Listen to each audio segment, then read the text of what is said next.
Olá, meus amigos, tudo bem com vocês? Eu me chamo José Francisco Gomes de Lima. Vou trazer hoje aqui para vocês, em primeira mão, a história do bando de cangaceiros chamado Os Santos. Esse lugar aqui, onde a câmera filmou, onde Guilherme filmou, foi onde aconteceu o cenário do banditismo da família Santos, ok? Estamos aqui em Brejo Santo, Ceará, no dia 30 de novembro de 2021, no cruzeiro que aponta para o Baixio do Boi. E aqui, região da Nascença, local de origem da cidade de Brejo Santo e também berço da origem da família Santos.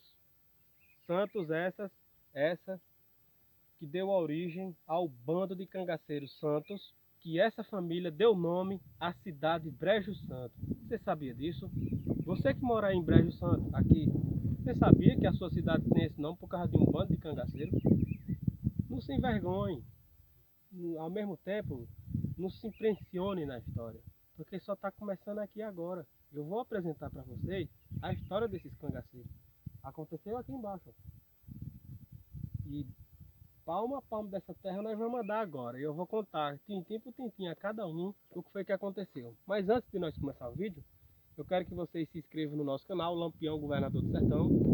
Quero que vocês dêem um joinha, façam sua crítica construtiva, façam seu elogio, se achar merecedor.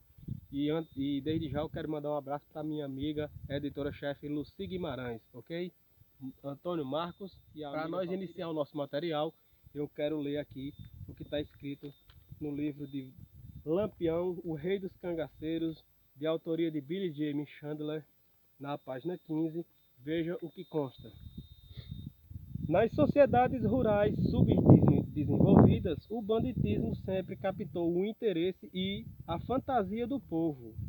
Na verdade, o fascínio que estes bandidos exercem e a criação de lendas sobre eles, sem mencionar o fenômeno do próprio banditismo, parecem ter sido universalmente difundidos. O banditismo é englobado, ele chama a atenção não só o cangaço de Lampião, como outros banditismos que teve ao redor do mundo, né? Vamos lá. O homem, ocasionalmente, a mulher que vive fora da lei como acelerado errante, aparentemente livre de qualquer restrição da sociedade, desperta uma fibra na nossa imaginação, principalmente quanto as mais remotas forem as colocações no tempo ou no espaço. Deste modo, os ingleses vibram com os feitos de Robin Hood e seu alegre bando. Os americanos contam com as aventuras de Jesse James, os mexicanos com as façanhas de Pancho Villa e os brasileiros com as façanhas de Lampião.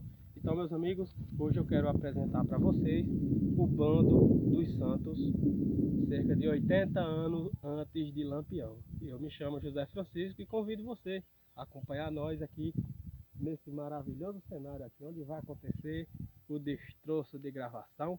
E você vai saber que existiu um bando de cangaceiros tão feroz quanto o bando de Lampião, ok?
Esse facão não está muito amolado, está um pouco cego, né? Mas os homens que moraram nessa terra aqui, que nós vamos contar a história, os santos, os homens eram afiados.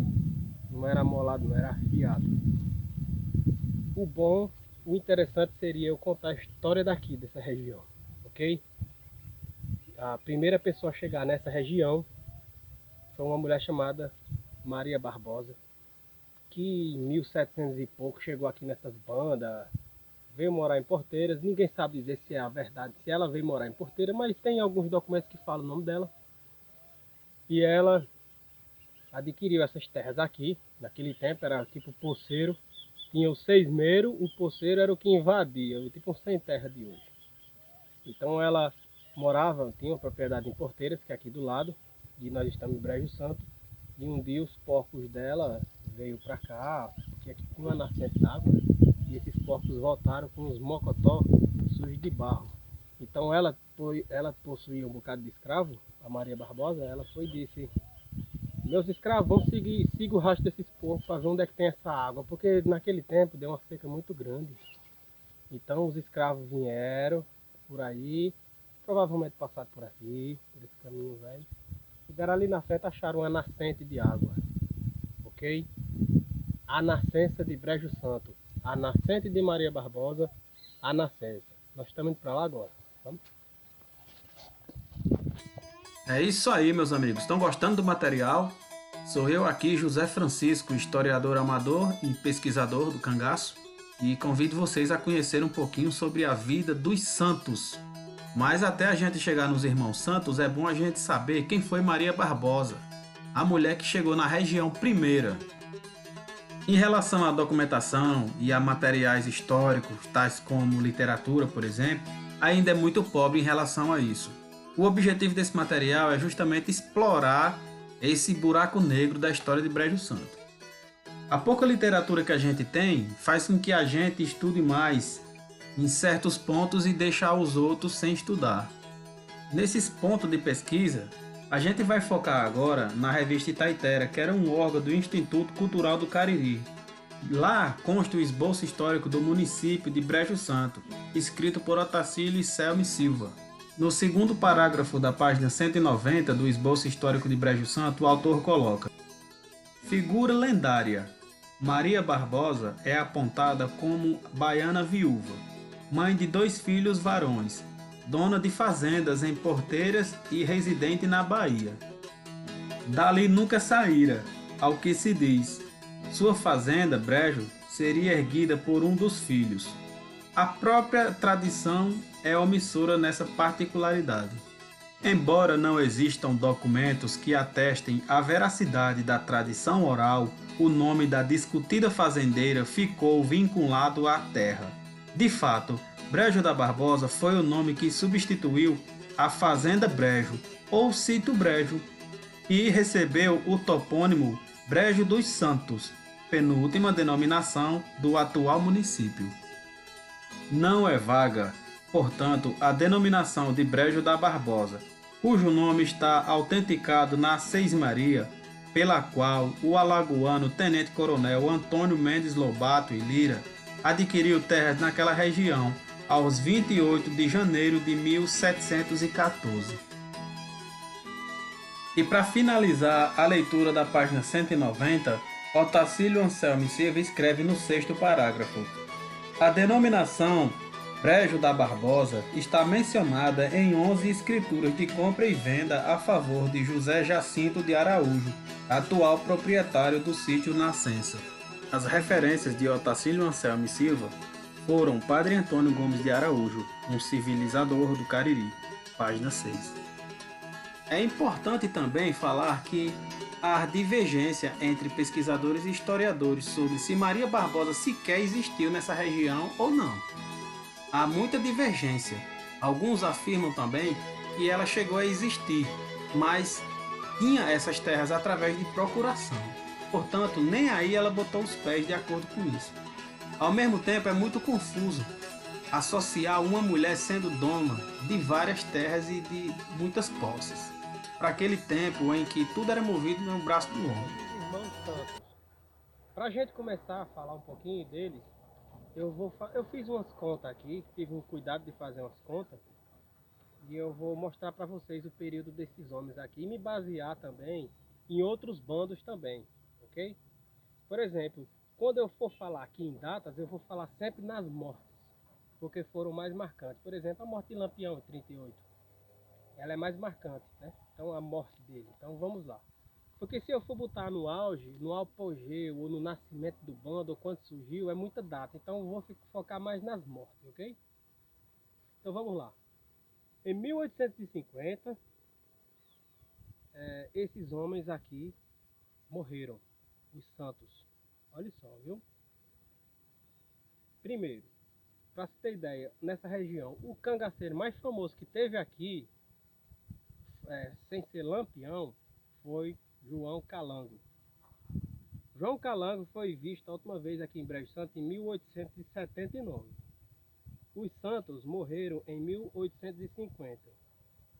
Portanto, 29 anos antes de João Calango subir a serra com as alpercatas para trás, se juntar com o Padre Manuel, ali em Barbalha, e tomar rumo para o Piauí, 29 anos antes, morriam aqui nesse lugar o bando dos cangaceiros santos.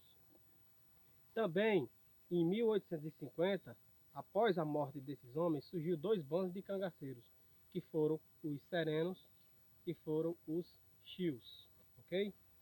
Eles costumavam atacar Barbalha e Crato. Mas a atuação deles, esses dois bandos também, existe documentos e existe escritos que esses cangaceiros se derivaram do bando dos santos. Os santos aqui foram pioneiros, ok? Então é isso aí. Como eu falei antigamente, Lampião morreu em 38 e o Santos morreu em 1850. Portanto, 88 anos depois da morte dos Santos, morreu Lampião, ok? Para a gente se ter mais ou menos como é que vai ser a pegada. Vamos lá.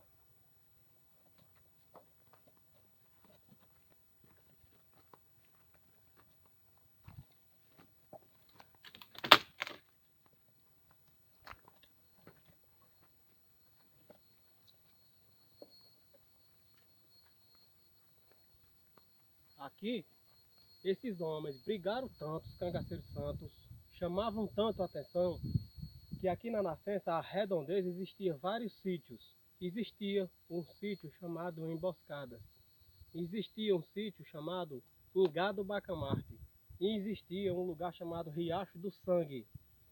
Só para os senhores verem e as senhoras que os homens eram ferrenhos, brigavam, era brigador. E onde eles brigavam, eles botavam o nome no lugar. Então é só para vocês verem. Nós estamos chegando na casa deles, é bem ali, ó, na frente. Vamos lá? Eu vou mostrar para vocês.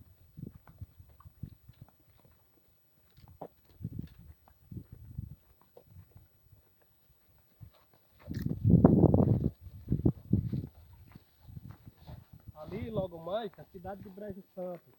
Ali corta a estrada do Baixio do Boi, que ligava a cidade de Brejo Santo a Porteiras no Ceará. Quem vinha, por exemplo, de Milagres, que fica para lá, tinha que passar pela Nascença para ir para Pernambuco, ou para Jardim, ou para Porteiras. Tinha que passar por um caminho antigo que tem aí ainda hoje. Essas terras aqui eram dos santos. A ele pertenceu a Dona Maria Barbosa. Eu vou explicar direitinho ali, mas funciona.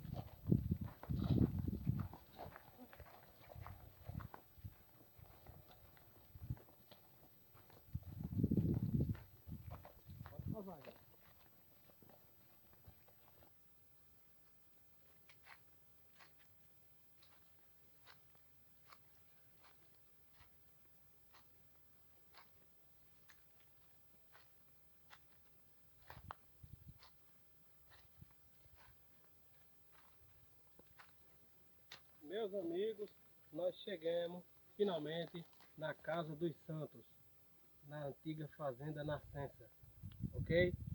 Seja bem-vindo, fique à vontade, a casa é sua e a história também, ok?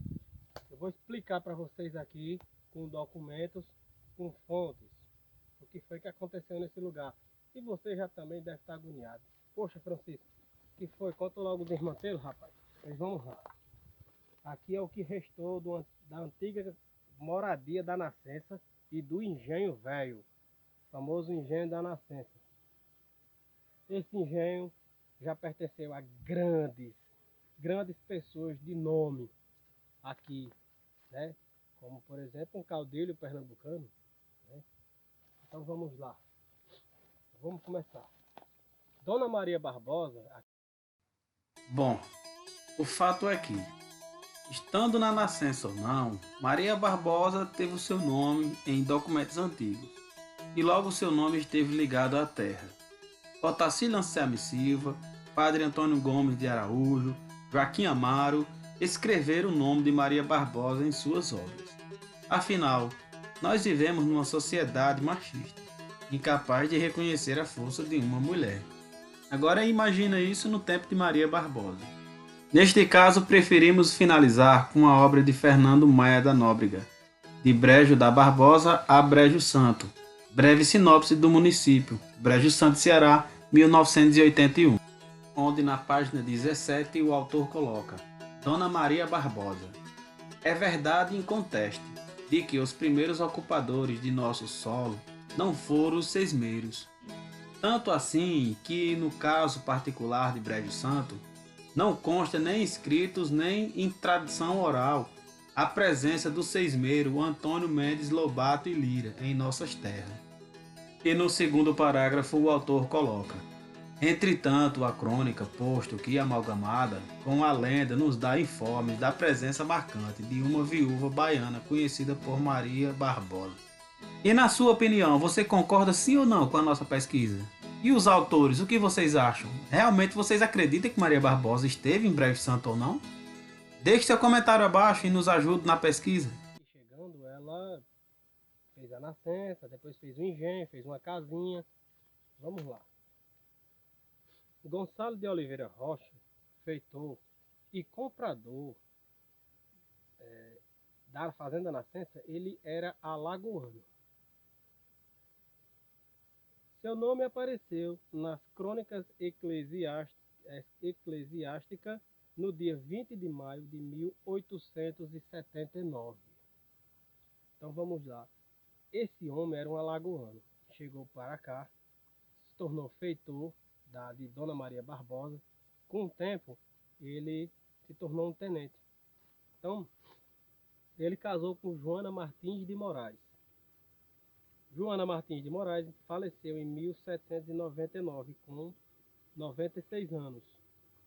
Gonçalo teve um filho. Olha só que interessante, viu?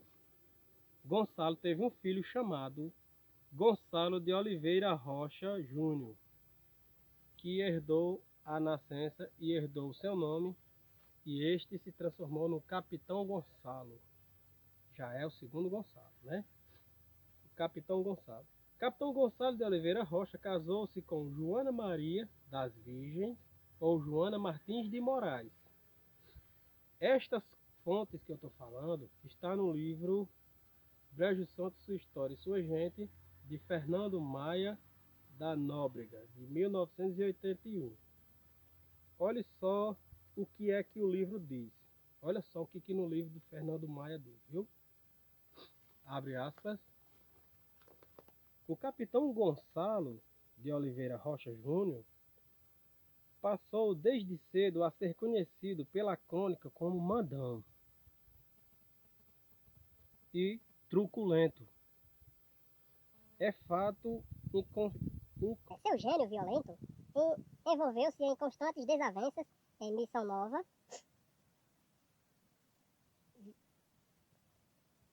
Vai ter que cortar, Lucia, aí, viu? Pausa aí. É fato inconstante.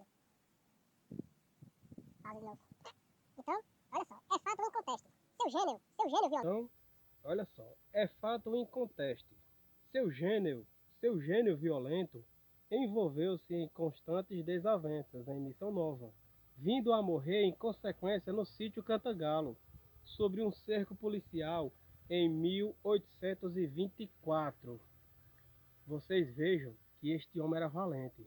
Esse homem, esse Gonçalo de Oliveira Rocha, o homem era valente, ok?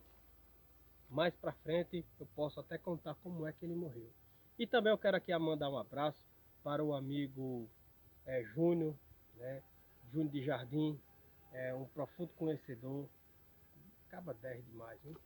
Então vamos lá.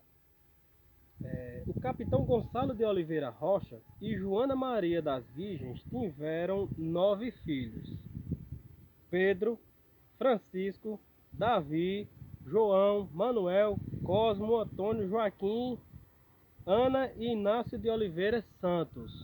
Guardem esse nome, Inácio de Oliveira Santos, ok? Esses 9 homens que nasceram do capitão Gonçalo de Oliveira Rocha, nada mais é menos que os cangaceiros santos. Então, a partir de agora, a plore aqui estabelecida, esses homens cresceram, passava aqui na estrada, onde você está ouvindo o barulho do caminhão, os viajantes, os cacheiros viajantes que iam para Milagres, Missão Velha, Juazeiro, que antigamente era Tabuleiro, não existia Juazeiro, quer dizer, né, nesse tempo. Estamos falando em 1840, 1830, estamos falando nesse tempo. Então eu ia para o Crato, ia para as localidades mais velhas, Jardim, e esses lugares mais antigos, ok? Então, Missão Velha e Barbalha, eram os lugares mais antigos que tinha. E passando por aqui, esses homens, eles cresciam os olhos nesses cambueiros. Então eles diziam: ei, vem cá, vem descansa aqui, dê água ao seu cavalo no nosso engenho. Aí chega aqui, tem água aqui, aí os cabras dormiam, o povo dormia.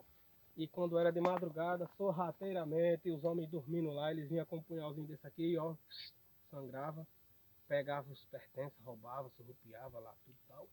Cavava um buraco por aqui mesmo e jogava dentro. Enterrava, pegava os burros, pegava as coisas e pronto. Né? Era assim que funciona. Mais de 20 pessoas sucumbiram nesse plano macabro.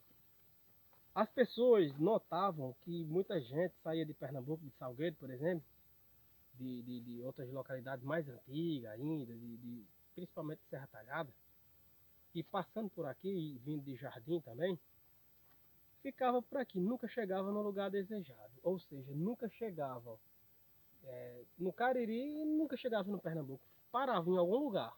Foi um mistério. Ninguém sabia o que acontecia. É como se tivesse alguma coisa, um monstro, um triângulo das Bermudas, que os povos vinham, os tropeiros, e chegavam aqui e eles sumiam, né?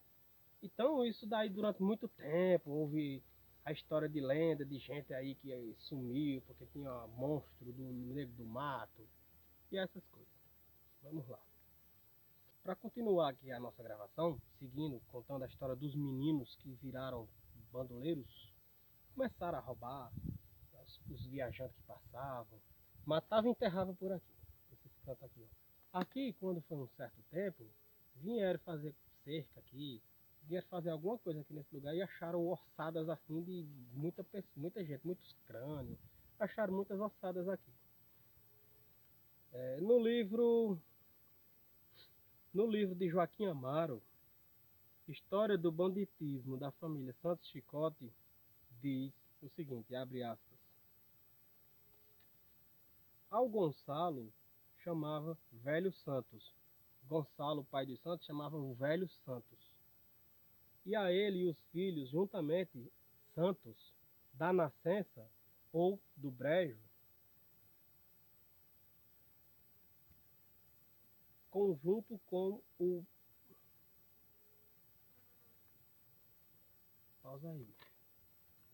Ele irava na alma dos filhos o instinto perverso e o latrocínio e o homicídio profissional.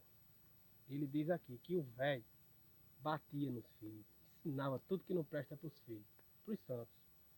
Então os santos, eles cresceram com um pai violento, um homem mandão, valente e com dinheiro, e os meninos nasceram, cresceram e foram nesse negócio, e no final tornaram-se pior que os pais. Isso está no livro de Joaquim Amaro, ok? Então vamos lá. Existia aqui, nesse lugar, foi esse Joaquim Amaro, ele entrevistou uma senhora escrava velha, uma escrava que trabalhou aqui. Aqui foi o lugar onde trabalhou muitos escravos. O nome da escrava ela é Eufrásia. ela disse assim, ó, foram conversar com ela sobre a nascença. E ela disse o seguinte, ó, ah, seu moço, naquela casa da nascença só havia rastro de entrada. Quando ela diz assim, ó, rastro de entrada, está dizendo que as pessoas só entravam e não saía, morria. Mas essa frase ela já está dizendo o que acontecia aqui. Ela foi uma pessoa que sabia, uma escrava velha, que acontecia aqui dentro. Ok? Esses irmãos aqui, eles eram tão valentes, mas tão valentes, que um certo tempo eles mesmos começaram a brigar. E um dia Cosmo, um dos irmãos, teve uma briga grande com João. E eu vou narrar aqui agora o que foi que aconteceu com Cosmo e João, ok? Então vamos lá. Ó. João atirou em Cosmo, mas não o matou. Cosmo, Cosmo escapou de uma tucaia. Tempos depois, Cosmo armou uma tucaia contra João e o matou. E colocou a culpa em inimigo da família Santos. A partir daí, todas as pessoas que os Santos não gostavam começaram a ser executadas. Olha que plano louco. Eles aqui, os irmãos, né, eles tiveram uma briga entre dois. João e Cosmo. João tentou matar Cosmo e não conseguiu. Então Cosmo fez uma tucaia para João e matou João. Tem uma história que diz que isso aconteceu, que Cosmo matou João na Ladeira das Batingas. A Ladeira das Batingas é próximo ao distrito de Simão. Era uma ladeira que subia para ir para o Salva-Terra, porque nesse tempo João tinha uma fazenda lá no sítio Salva-Terra. Então, esses homens, olha só, um irmão, Cosmo, matou João, botou a culpa nos inimigos da família. Disse, não, é porque é o seguinte, mataram João, vamos se vingar. Aí pronto, eles começaram a matar todo mundo aqui que tinha na região, os inimigos tudo. Tudo. Saíram matando todo mundo, como se bastasse o que eles já tinham feito aqui. Então, a partir de aí, eles começam a matar, executar os inimigos. Olha só como os homens eram. Então vamos lá. O chefe dos santos era Pedro, o primogênito. Pedro, ele era o irmão mais velho da família Santos. Foi Pedro que sangrou Antônio de Soluza na Serra do Bom Nome. Ou seja, esse Pedro, ele foi matar um cabra na Serra do Bom Nome. Viu? Era um homem valente. Também matou Manuel e Pedro Felipe, moradores do sítio Salva-Terra. E depois o agricultor Antônio Pereira. Também mataram uma irmã no sítio Nevoeiro. Não, eles tentaram matar uma irmã deles no sítio Nevoeiro. Essa história ela é interessante. Ela diz o seguinte, que essa irmã deles não era casada. E ela era mulher velha. Então eles arrumaram uma desavença com ela e decidiram matar ela. Só que daí não mataram, né? Foi uma confusão grande, ela escapou, não sei o que. Dizem que até ela depois se matou, porque ficou constrangida com isso. Então, entre as pessoas que os santos mataram, estão aqui Manuel e Pedro Felipe e Antônio Pereira. Eles foram dessas pessoas que morreram de graça aqui. Morreram porque um irmão matou o outro. Inocentes, né? Eu não deu para anotar todo o nome, mas eu estou anotando isso aqui porque são as vítimas, né? E o meu objetivo é esse, é contar a história das vítimas. Ok? Vamos lá.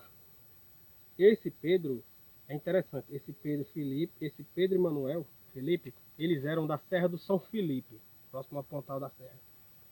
Eles eles parece que deviam alguma coisa, um burro, alguma coisa, os santos.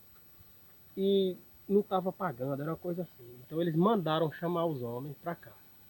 Então esses homens desceram pela ladeira das Batungas, vieram, chegaram. Quando eles estavam chegando próximo aqui, essa localidade, eles chegaram na porteira, eles disseram, chegamos! Oi, santo!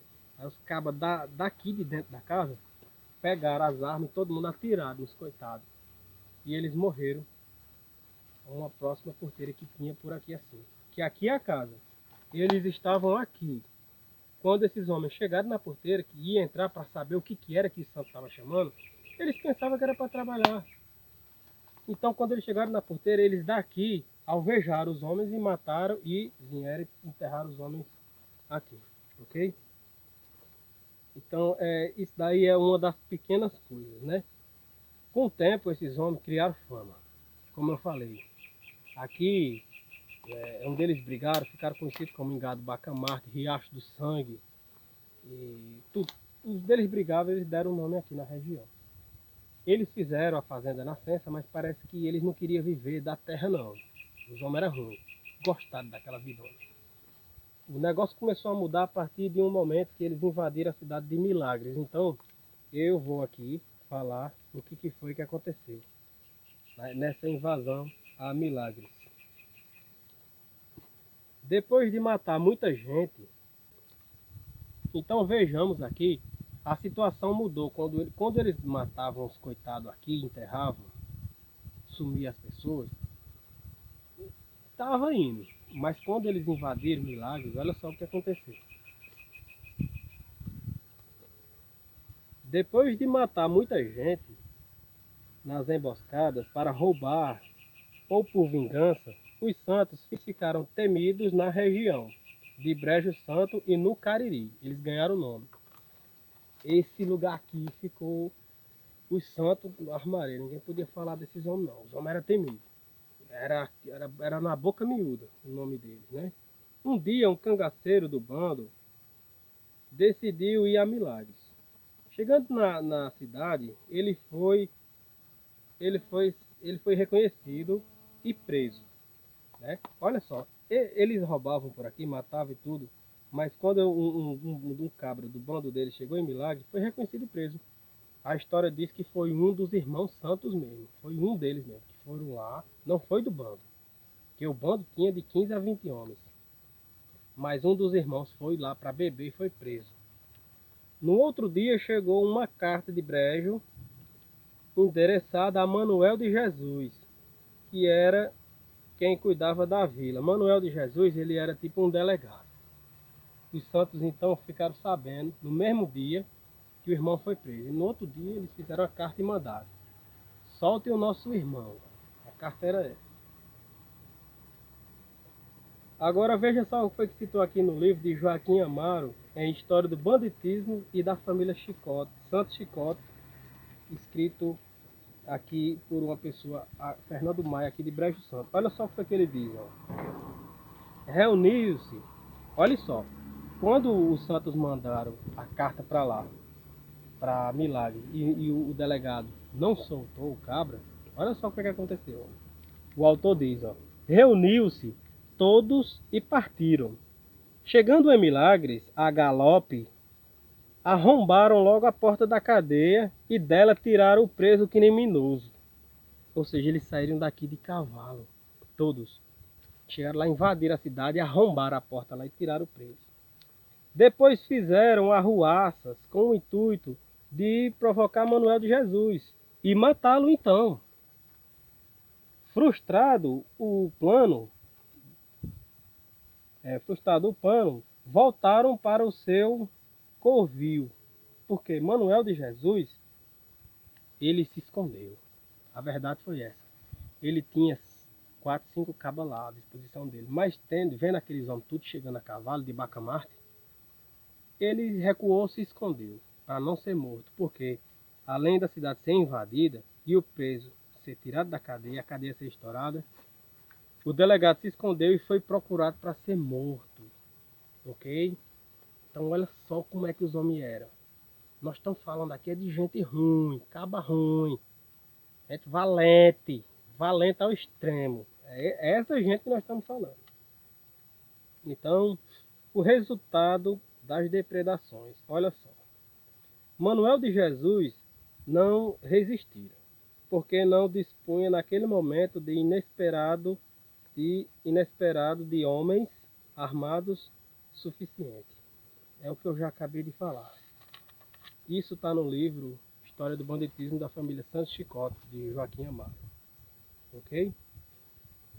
Esses homens, então, já eram conhecidos, como já narra aqui a história. Eles voltaram para cá, ficaram aqui na nascença. Já tinha matado mais de 20 pessoas, já tinha travado em mais de tantos combates. Já tinham cangaceiros de nome no bando deles, como o bando dos Chios, como os Serenos, que é uns cabas de Joaquim Caboclo, que fizeram umas atuações aí para cima da Serra do Araripe. Então aqui eles ficaram. Não tinha quem superasse. Eles eram insuperáveis aqui, ok? Nós estamos aqui, dá para ver a ruína da casa deles. Feito ainda, com certeza isso daqui é óleo de mamona, isso aqui, ó. Isso daqui é óleo de mamona com areia ou cal, não sei se tinha cal no tempo para fazer. Sei que você pode ver que tá aí a sapata aí, ó, pingente, essas madeiras aqui, ó, que com certeza era de uma cancela, né? Então tá aqui era o lugar onde eles ficaram. E tá pensando que eles, depois disso, os santos, ficaram, assim, deram por vencido? Não, eles, parecia que eles estavam rumando para uma estrada sem volta. Olha só, eles não eram cangaceiros a modo Lampião, ok? Eles eram cangaceiro vetor, eles eram um vetor. Eles agiam até no Pernambuco, depois voltavam para cá. Vetor é o que volta para o seu lugar de início. Lampião não, era um nômade. Lampião não voltava para um lugar, os santos voltavam, ok? Então nós estamos falando de um cangaço de 1840, ok? Aqui nessa região nós temos registro de bandos de cangaceiros formados pela família Pereira, que eram bandeiras formadas para matar índios em 1832. Nós já tem esse registro. E já tem também registro de homens como João Caju, morto na Lagoa da Areosa, nesse período, 1833. Então aqui nós estamos falando de 1840 a 1850. Então vamos lá. Aqui esses homens aqui sendo temidos, a igreja começou a abominar esses homens. Tá pensando que eles estavam nem aí? Nós estamos falando ainda num Brasil em que não existia presidente. Nós estamos falando aqui ainda em reis, imperadores. Nesse tempo o nosso país era governado por Dom Pedro. Olha só. Então vamos lá. O que foi que aconteceu? A justiça ficou envergonhada devido a um homem chegar aqui numa cidade, invadir um bando, né? E fazer o que fez e ainda tentar matar o delegado. Então tomaram uma providência lá em Milagres. Então vamos lá. Olha o que é que diz aqui. Olha o que é que diz aqui no livro de Joaquim Amaro. Tomou, porém, as providências ao seu alcance, e que as circunstâncias permitem, e exigiam. Comunicou tudo para Fortaleza, a existência dos bandidos, todos os seus feitos, bem como a afronta que sofrera. Manuel de Jesus, ele comunicou, mandou uma carta para Fortaleza, capital, e falou tudo o que aconteceu. Essa foi a primeira providência. Em resposta, ordenou-lhe o presidente da província que o que ele quisesse, né? Um forte contingente policial de Crato e o destruísse o antro dos bandidos. Pronto, foi isso que aconteceu. Eu estou lendo assim, é porque eu escrevi aqui quase ainda agora, aí está um pouquinho meio confuso aqui, mas vocês entenderam, né? Manuel de Jesus mandou uma carta para Fortaleza. Em seguida, essa carta foi dada a resposta. Chame gente do Crato e vão dar fim nesses cabras. Então vamos lá. A segunda providência. Manuel de Jesus, a segunda providência para que Manuel de Jesus tomasse devido à afronta a ele sofrida. Um atentado, né? Um atentado terrorista, bem dizer, terrorista, vamos dizer, de morte, né? Tentaram matar ele, o delegado. Então a segunda providência foi: Manuel de Jesus deu a mão à empresa, né? Olha, é o que está escrito no livro. Ocultamente, temendo Mogrogo, Porque se os santos tivessem qualquer sinal do denunciador, não descansariam em aniquilá-lo. O que é mogrogo? Mogrogo é ausência de sorte. Então, aqui você vê que a linguagem é bem arcaica. Então, ele fez uma coisa, um plano por debaixo dos panos, para não ser descoberto. Ele não queria que os santos soubessem que ele vinha aqui na nascença, que ele estava com a disposição dele um contingente da cidade do Crato. Então, ele não queria isso. Vamos lá. Em relação a João, que foi morto por Cosmo, ainda existe uma segunda versão, na qual aponta um parente chamado Mestre Antônio como o autor da morte de João. Antônio José de Souza era o famoso Mestre Antônio, um comerciante e também fabricava carros de boi. Segundo a versão conta que foi justamente por causa de um carro de boi abrir. Vejam só o que diz o famoso cronista jardinense João Brígido sobre os santos. Isso foi João Brígido que falou. Vamos lá. Os santos são chefes de cangaço. Eram terror armado aos cambueiros e incoutos, as pessoas que passavam aqui. Assassinos e ladrões. Fizeram-se na escola ambulante do crime, indo no crescento assustador, desde a emboscada fria perversa e de que nunca escapou uma vítima, até o prazer requintado dos grupos. O que é que ele está dizendo aqui, João Brígido? João Brígido, ele está dizendo assim: as emboscadas que esses homens fizeram, ninguém nunca escapou. Está dizendo aqui que eles eram perversos e frios. Era o terror. E também até o prazer requintado dos grupos. Ou seja, saíram daqui outros grupos de cangaceiros e se espelhavam nesses homens. Vamos para cá, olha o resto da casa deles. Vamos. Então é isso, meus amigos. Nós vamos se despedindo aqui da nossa primeira parte do documentário. E conto com você agora na segunda, pois agora nós vamos desfechar, vamos mostrar como é que foi o fim dos santos. Ok? Então muito obrigado e tamo por aí.